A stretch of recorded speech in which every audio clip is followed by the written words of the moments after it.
Hello and good morning to 89.1 The Roar, streaming live from Villanova University.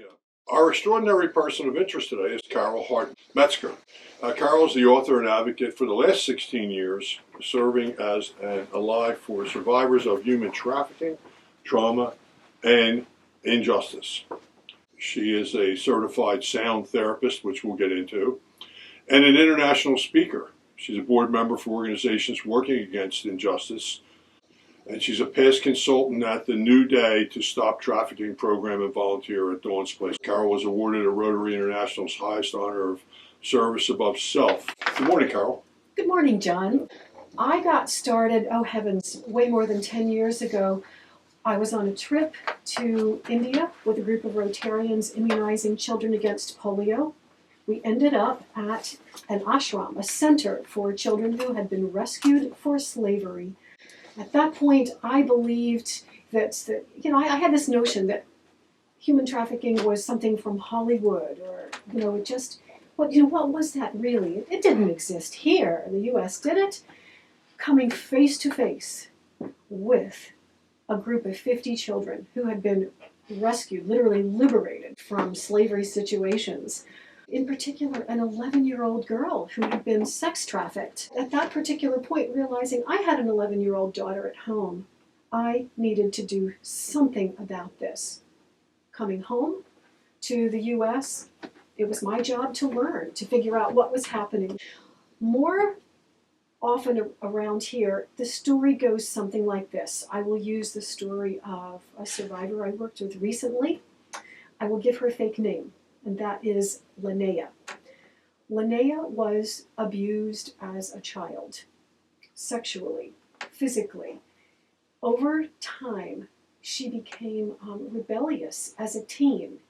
That trauma in her was not being helped. She was not healing. She was still on a downhill slide.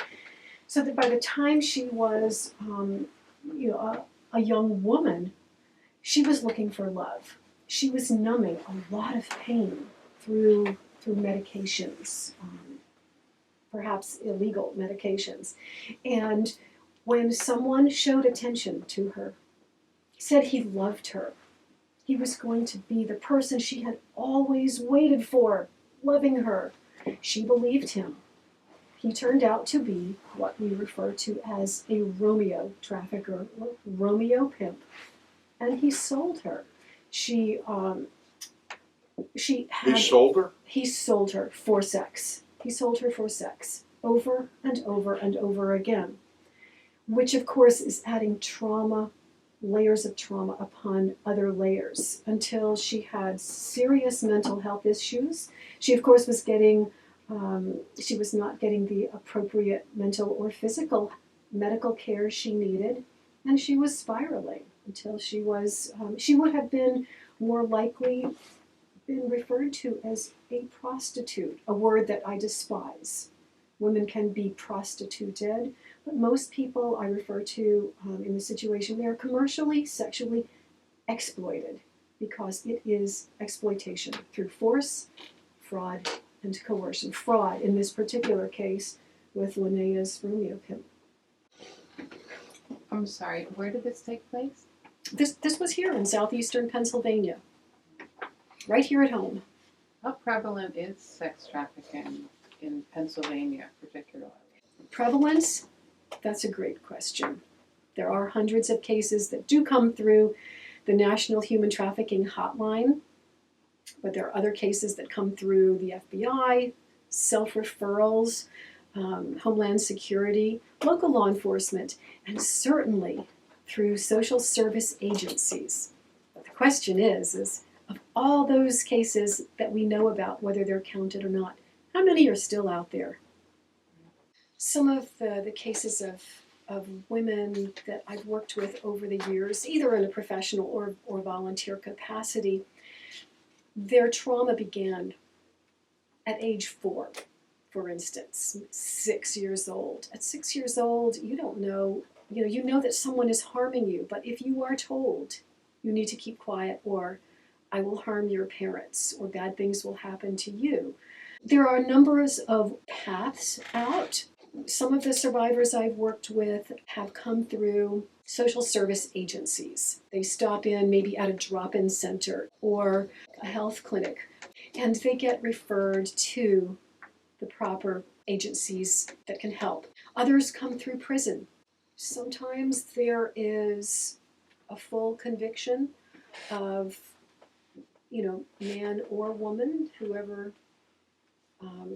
that criminal was. And sometimes recently in this particular area, we are seeing a little bit more that's a little more sweeping. For instance, recent court cases where survivors have sued a hotel where they knew that sex trafficking was going on, but they were not only turning a blind eye, but often they were part of it. They were part of it. So things are changing. Over the last 20 years, we really are making steps in the right direction. Better laws, better social services. We know more about how to address trauma, and this is there are more agencies, there are more nonprofits. They're looking at this. There's more training for trauma, things to look out for. There is tragedy all the way around when parents are involved. It's something that I've had to really grapple with. How could a parent knowingly sell their child or trade their child for status when she is allowing someone to have sex with an 11-year-old, her own 11-year-old daughter, for drugs? It's just unthinkable. It's unspeakable to all the parents out there who are doing everything they possibly can, not just to protect their child, but to elevate their child. What I've had to really come to an understanding of is hurt people hurt people. I'm just waiting for the day that we begin to change that notion to healed people heal people. Education is vital. The real issue is children are children. We as a society have to make it such that a child can be a child, but that they are not hurt by a predator. We need to know who are the kids who are hurting. We need to seek those kids out, figure out how we can reach them and how we can protect them from predators. There are far too many people who end up, again, falling in love, and the person turns out to be someone who is just waiting to take advantage of them. There was a case in Philadelphia where a girl under the age of 18, I want to say she was about 14, was selling her friends for sex on the playground. She was the one who was making those deals. That is a trafficker. She was a trafficker. She is not of that, but that is an example of trafficking. At 14 years old, a girl. So we need to expand our image of who we think could be a trafficker. Women, in their 40s and 50s were the increasingly growing population who were trafficking other women. How much has social media affected the trade? Yes, in fact, that was something that this article this morning touched on. When the brain changes, when we become more isolated and we're spending more time with our face in the screen, we are less likely to interact with people around us who can watch over us, give us those authentic relationships that we need for care and protection and love. It's not easy. It's not easy because there's such addictive qualities to these apps. There's all sorts of things that I think we can do to not pluck them out, but to draw them into other parts of the world. Your experience, I'm going to say your first, and if I'm incorrect, you can correct me, with trafficking. Isn't trafficking legal in some parts of the world? As of, it was something like 28 or 2011, maybe a little later than that, that human trafficking, which is also referred to as modern slavery in other parts of the world, is illegal in every country now. And how can we as a society or anywhere else as communities buy into this notion that this does not have to occur? They also have things like a safety alert. At least they used to have a safety alert that goes out every week. It was called the bad date list, so that women could watch out for, and this was a whole sheet, sometimes, 8.5 by 11 piece of paper, 2 columns of things to watch out for because it is violent. This one robbed me, raped me, took all my money, held me at knife point, forced me to do something else that we had agreed upon, at gunpoint. This is the world that people don't really think about. The statistics are brutal. The stories are heartbreaking. What is society doing to tell these boys it's okay to do that? That's a beautiful question. That is a wonderful question. And because we can talk about how it happened, whether or not we believe men would do something different if they understood. Studies of Johns, not you, John, No, but that's the term, right. the term John, meaning the consumer of sex, the person who buys sex. There are studies that have actually asked the question, if you knew the person was being trafficked versus doing it because they were willing, would you still buy sex? And the answer for some was, yeah, I'd still buy it. So you've got different individuals think different things. So the better question is what can we do to make change? There's a great program in Chester County being run by the Domestic Violence Center. It's called Coaching Boys into Men. It's a wonderful program. Just like a sports team, you got a coach behind them saying, this is what you could do better. This is how you do certain things. This is how to be great. And they teach things like how to stand up for someone who is being bullied, how to treat a girl you'd like to date. Sometimes, when boys don't have good, when they don't have good mentors, whether it's dads, That's really it. whether they've got moms who are working 2 jobs to put food on the table. These are the sorts of issues that arise so that a boy isn't learning what he needs to learn. This is again where the community needs to step in and teach. It comes down to education, and I think it has to be done at 3 different levels. It needs to be done at the individual level, and this is where Coaching Boys into Men, you can be a leader. Again, it's leadership skills. In leadership covers an awful lot, but also it's how you treat other people. We need to do it on the family level, the individual level. We need to do it on a community level, because while some families are teaching their kids that sense of how do you treat another person so that we are a well community, we also need to realize that on the other side of that, there's a big society out there, and there are a lot of people who are teaching their kids turn a blind eye. There's something called the Nordic model. It is a model of justice in actually a number of countries, not just Norway, Sweden, I believe Canada may have it now, Denmark, that instead of arresting women as criminal prostitutes, they began to say, what if these are women who need help? They need services. They need maybe rehabilitation, not re-incarceration. And instead of arresting the women, they arrested the people who were buying them, and even more, they were arresting the traffickers, or pimps.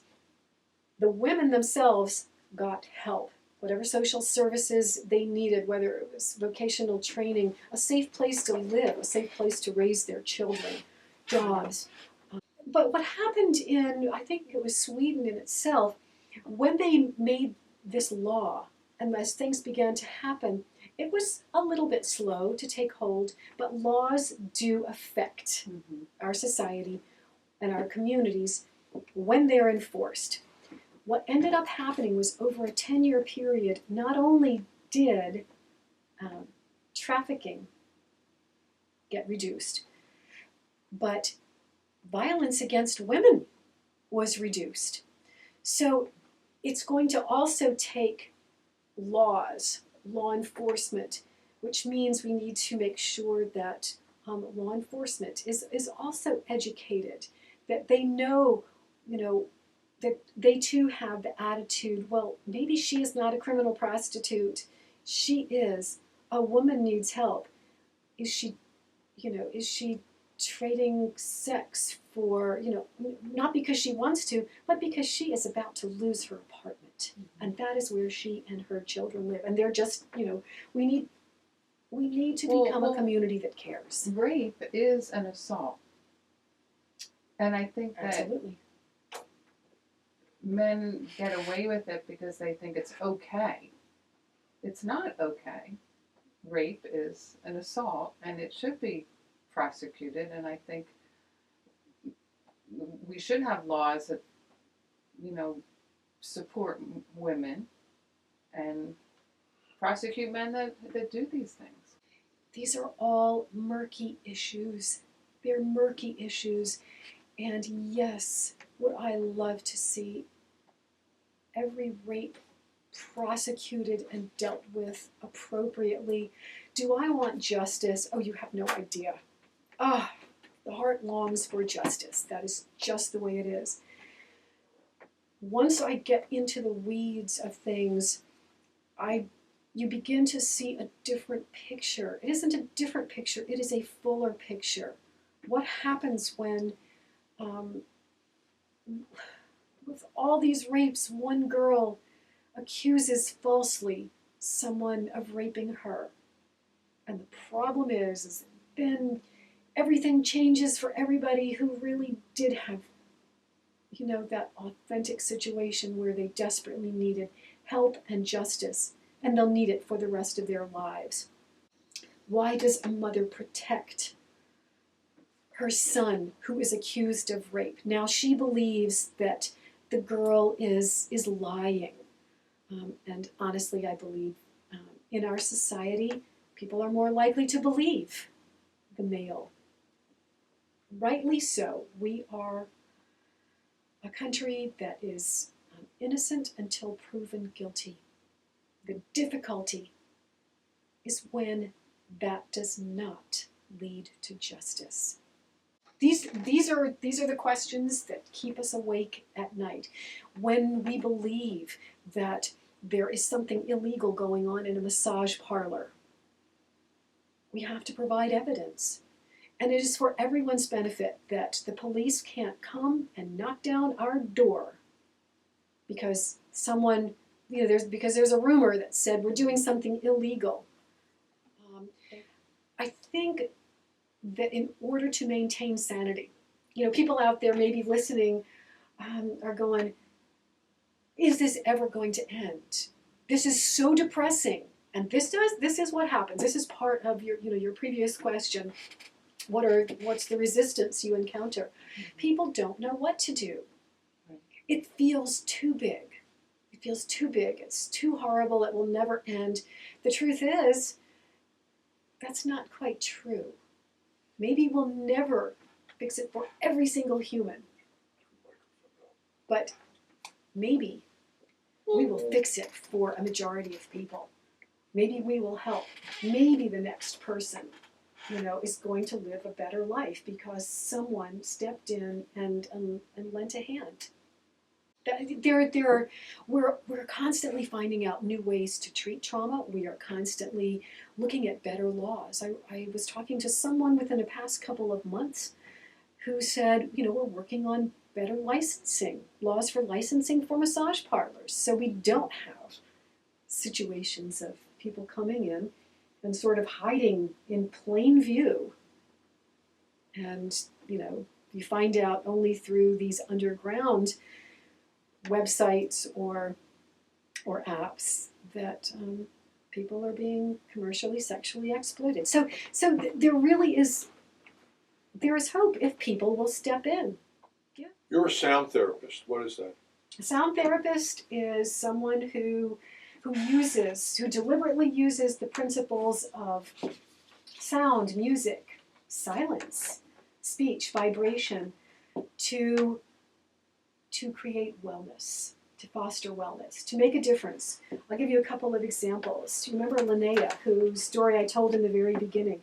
After she came to the doors of Thistle Hills. Thistle Hills is Chester County's residential program specifically designated for women survivors of human trafficking.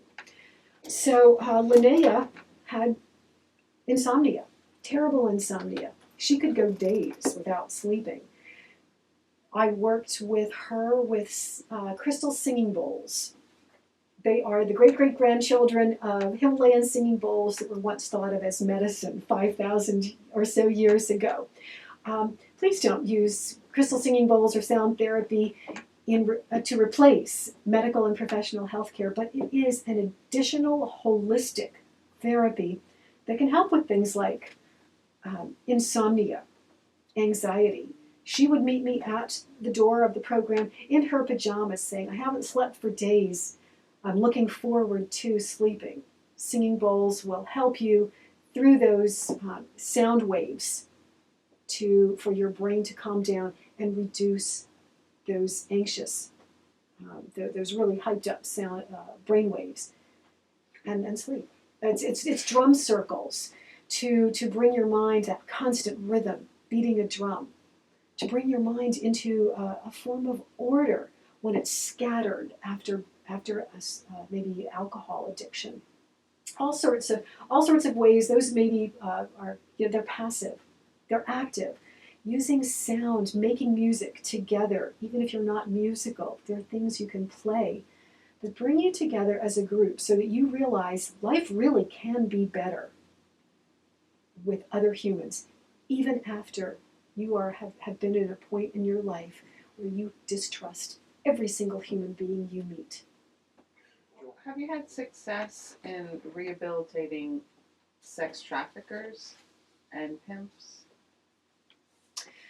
Ooh, that's a good question. I don't work with I don't work with Johns or pimps. There are people who are really, really specialty therapists who do. My hat is off to them. Over the years, I've really come to believe that they are also victims of trauma. They need help.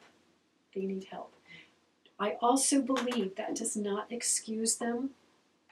They do need to be. They need to serve justice. I do recognize there's that duality. Again, hurt people, and I look at the folks who do work in the justice system, the judges who are looking out for these folks, the lawyers who fight in court to bring justice to the survivors, whether it is through putting someone in prison, whether it's restitution. They are amazing. They're amazing people. That takes a certain mental fortitude that is very, very special. Act 105 is a comprehensive anti-human trafficking law now that took until 2014 to happen in Pennsylvania. So anything before that, people had to get really creative if they wanted to arrest someone for human trafficking in Pennsylvania, or it had to be a federal case. So when I hear about there was somebody creative who got him for post office laws, there were cases that I knew about before 2014 who got people arrested and convicted actually for visa fraud. That was a case, as you talked about, that was foreign nationals. Sometimes you could stop people temporarily by shutting down an unlicensed massage parlor or spa. There have been all sorts of, traffickers can be created, but guess what? So can our justice system. So there are all sorts of different laws that you can use, and now over time, our anti-human trafficking laws or trafficking laws have gotten a lot better too. One of the things when I heard you talking earlier about men's behavior is there you probably both heard of instances, either read them or heard them on the news about how a female teacher had sex with one of her student young boys. And what outraged me was some of the comments that I saw men make. I wish I had a teacher like that, or something of that nature, and it really bothered me. And in some cases I responded, how would you feel if that were your daughter and a male teacher was doing that to her? You'd have a whole different opinion about it. And that kind of thinking is what makes boys that do the things that they shouldn't do with women disrespectfully. I understand the kid's being victimized, but the father shouldn't be like, oh, that's my body, that's my boy, bragging about that.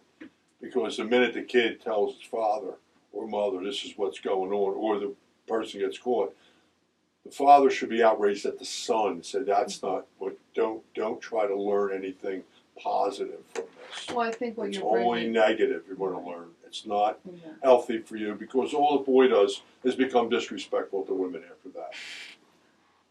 No comment? well, I was going to Carol? say that it brings up a lot of shame, and that's probably why maybe a boy wouldn't tell his parents, and then you have the parents with another whole message is it's okay. It's just, the message is very confusing for children. What do you think? The way I describe it is it is twisted. It's distorted. What we allow or what we think is right and wrong in this society. The questions we ought to ask ourselves are, will this harm? Will this help?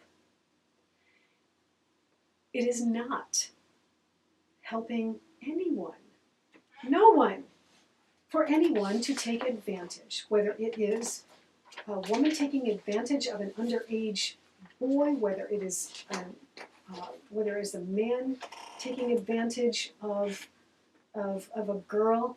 If there's an adult who's harming a child, if there is another child harming another child, we have got to, as a society, start to adopt the thought that says, what is going to leave us healthy, whole, and integrated?